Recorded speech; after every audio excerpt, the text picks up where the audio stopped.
Good day guys, welcome to my YouTube channel.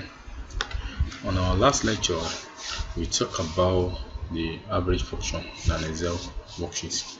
Today we are going to talk about the count function in an Excel worksheet. The major function of the count function is to know the number of value I have in a range of cells. Basically, Excel functions count only the numeric values, there. Alright, so let's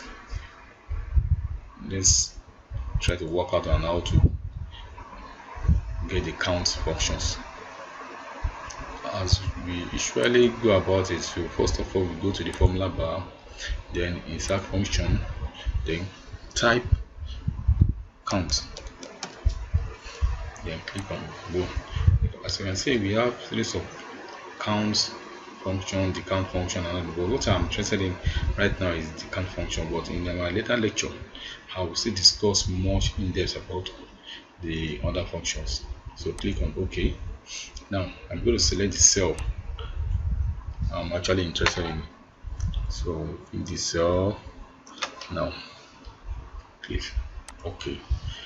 As you can see, it has told me that so I have 7 items. 1, 2, 3, 4, 5, 6, 7.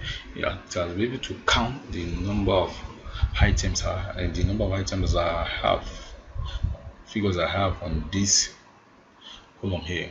So you can as well drag it down and you can see that on every spreadsheet here. So we have 7 items here.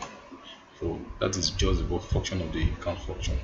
In my next lecture, I'm going to discuss more function in the Excel worksheet. Thank you.